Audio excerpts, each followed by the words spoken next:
Muli, magandang umaga po sa ating lahat, mga minamahal. Dadako po tayo sa mga bagay na papaano po natin maunawaan ang layunin ng Diyos sa ating buhay. Kasi yung iba, hindi nakikinig ng pangaral ng Ebanghelyo dahil masyadong busy. Yung iba naman ay maring nasa puso nila ang paniwala sa Panginoong Diyos. At yung iba ay maaring nandoon na sa iba't ibang relihiyon. Ngunit ang mahalaga po rito ay dapat nating malaman ang ating sarili mismo. Dahil ang kaligtasan ng ating kaluluwa ay depende po sa iyong pakipagrelasyon sa Panginoong Diyos.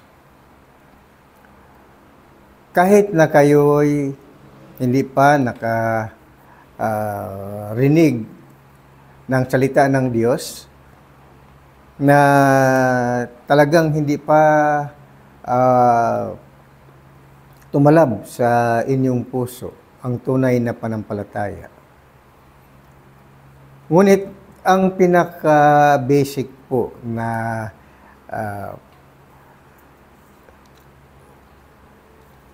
layunin ng Diyos sa ating buhay ay manahan sa mundong ito na gagawa ng mga bagay na ikabubuti sa iyong sarili, ikabubuti sa iyong kapwa, pagmamahal sa iyong kapwa, pagmamahal sa iyong sarili, at lalo na ang pagmamahal sa Diyos. So, ang gabay ng Biblia para sa ating lahat, sino man kayo o saan mang dako ng mundo, mga kababayan natin sa iba't ibang pangkati ng panampalataya, ay dapat po nating tandaan na nasusulat po sa Biblia ang mga gawain na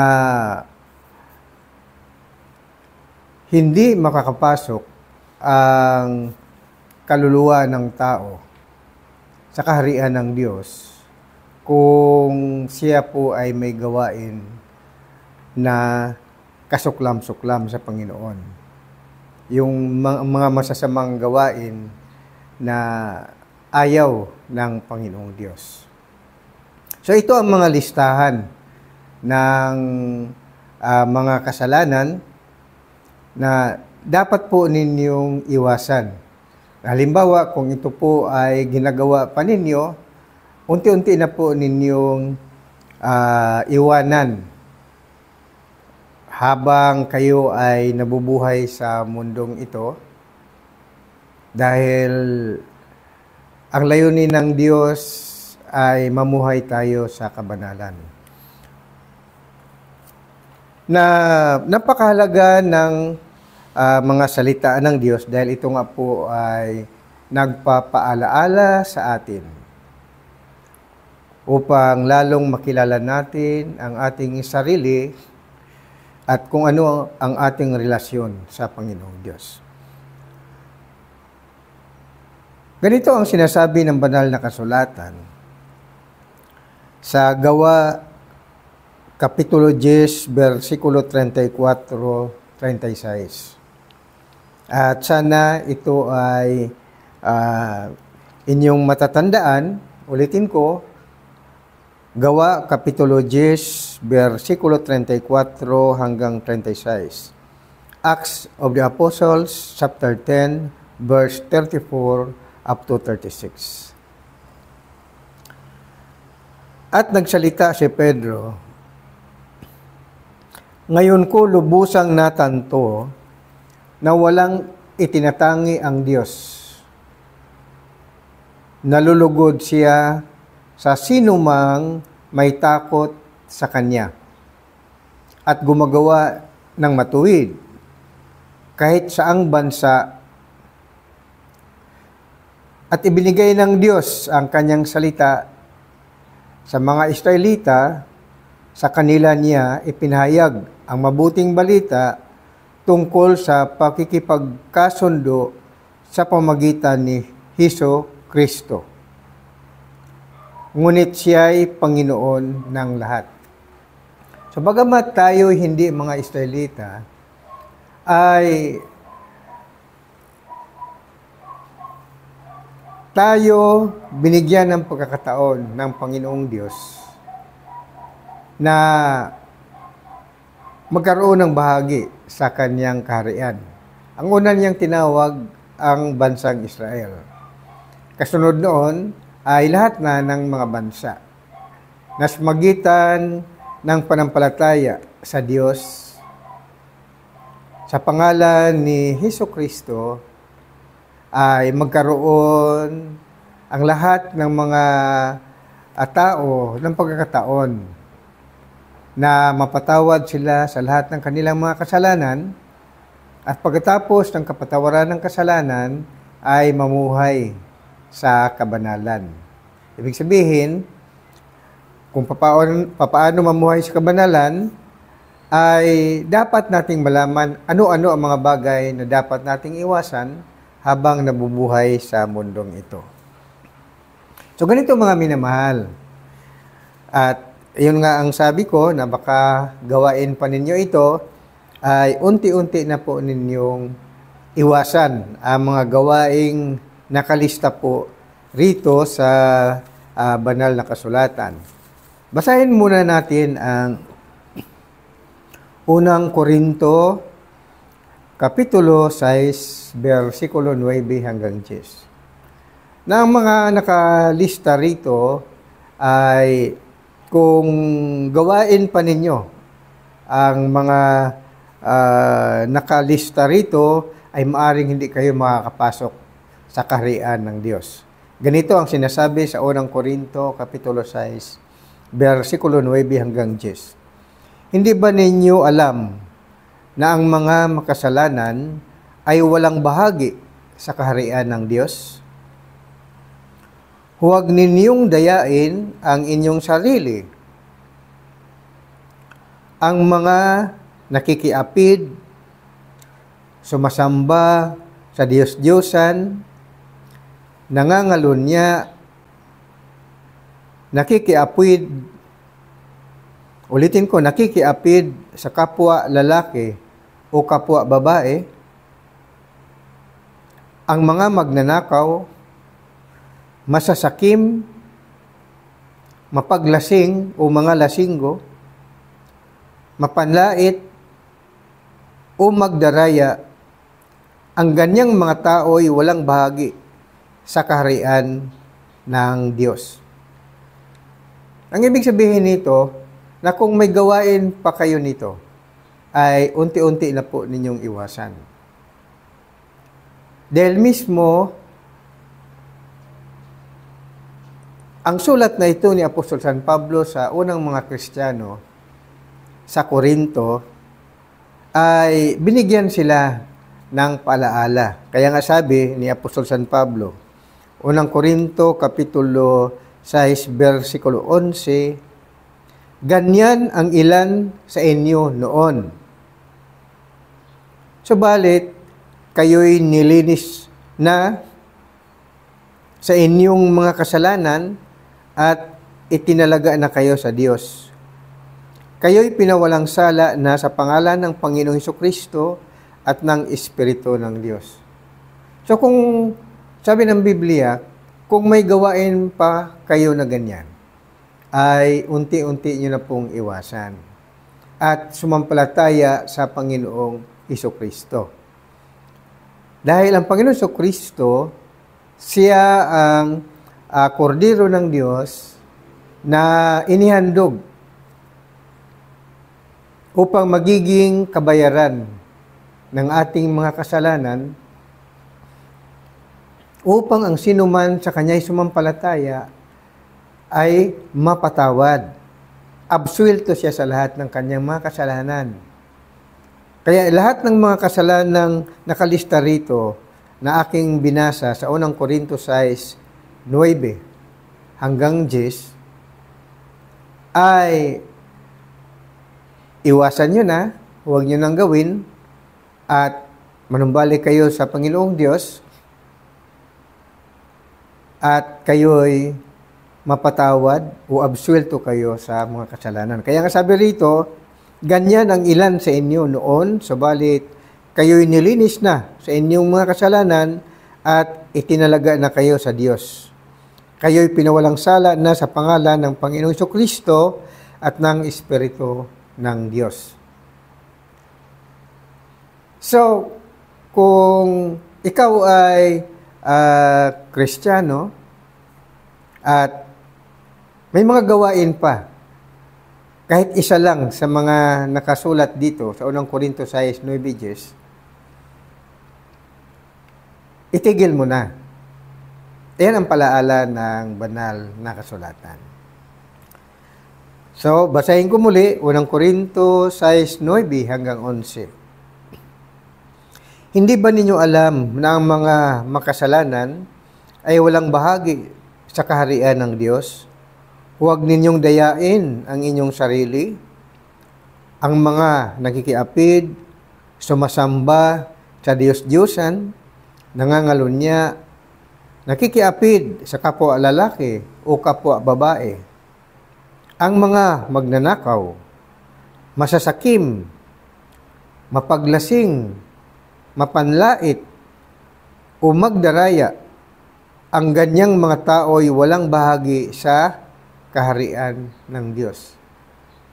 Kaya panahon na upang manumbalik na sa Panginoong Diyos, humingi ng kapatawaran, pagsisihan ng mga kasalanan, at lumapit sa Panginoong Jesucristo. Na kaya nga ang sabi rito, ganyan ang ilan sa inyo noon, subalit kayo'y nilinis na sa inyong mga kasalanan at itinalaga na kayo sa Diyos. Kayo'y pinawalang sala na sa pangalan ng Panginoong Jesucristo at ng Espiritu ng Diyos. So, ang ating kaligtasan at kapatawaran ng kasalanan ay sumagitan ng Panginoong Jesucristo. Kaya, iwasan na natin ang mga kasalanang nakalista sa unang Korinto 6:9 hanggang 10. So, ano pa ang mga paalaala ng Diyos na nasusulat? Ito naman ang nasusulat sa Galacia, Kapitulo 5, versikulo 19 hanggang 21.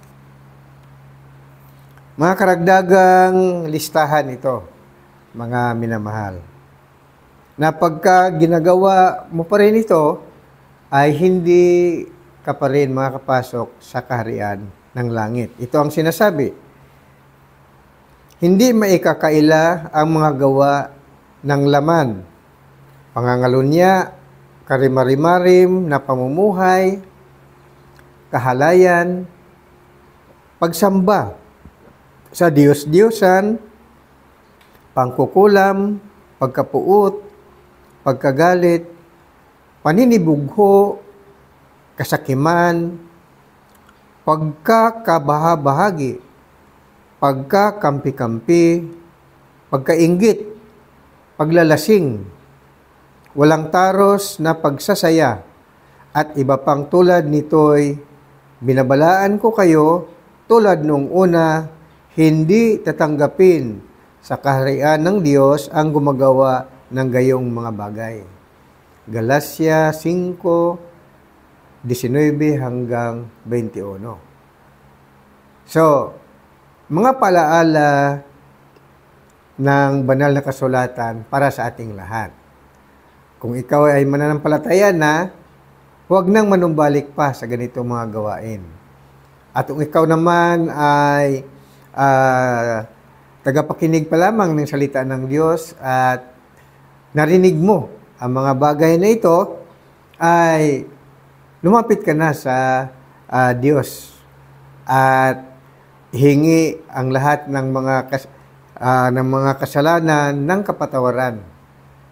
Pagsisihan ang mga kasalanan at Mapagmahal ang Diyos, siya ay mapagpatawad, humiling ng kapatawaran, at hindi ka mapahiya sa Panginoon.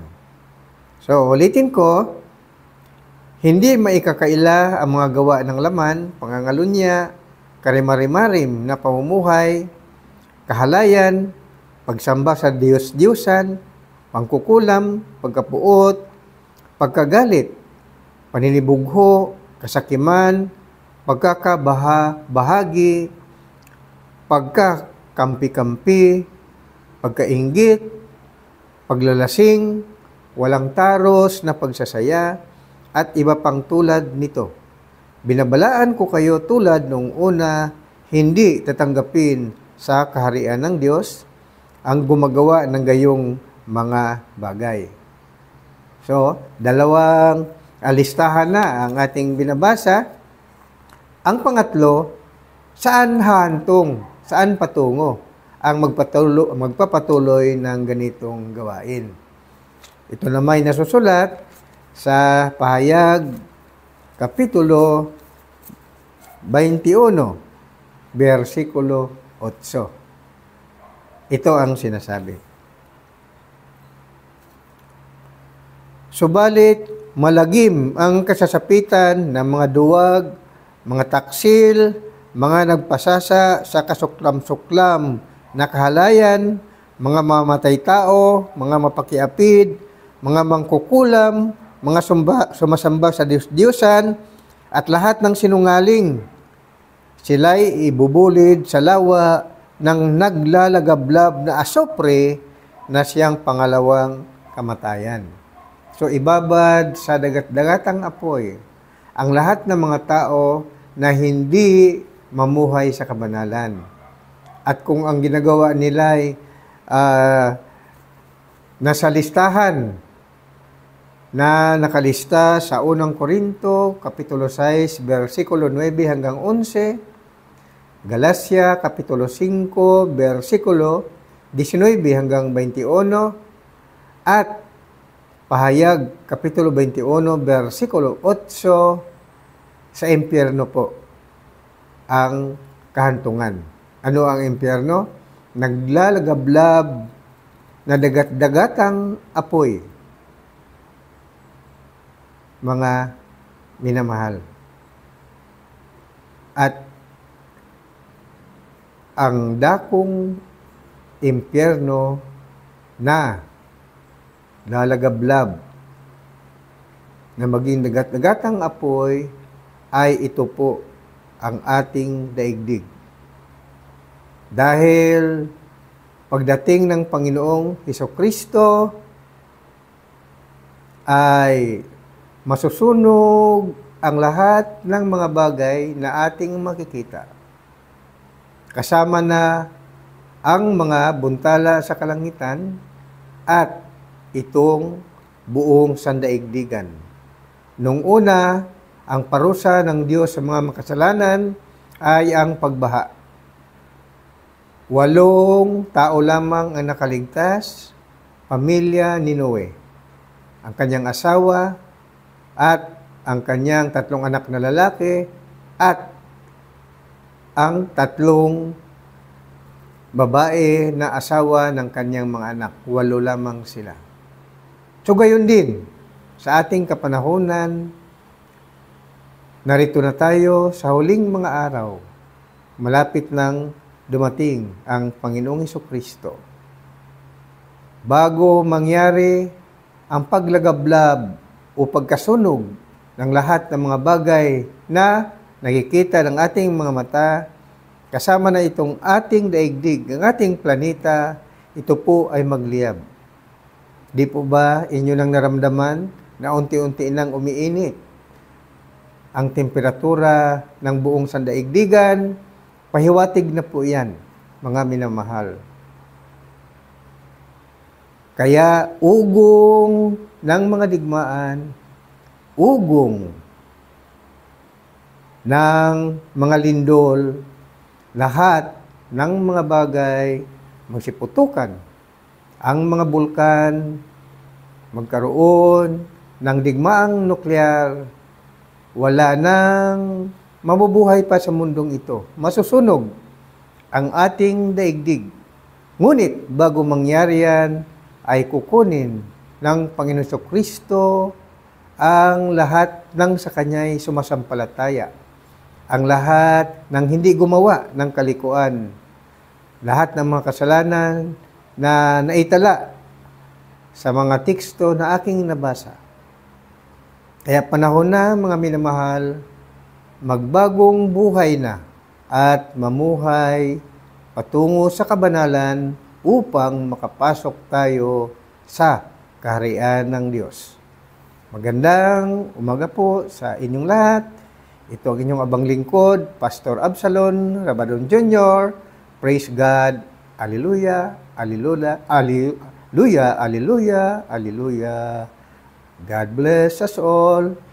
Purihin ng Diyos. Magandang umaga po muli. Pagpalain nawa tayo ng ating Panginoong Hesukristo. Amen and amen.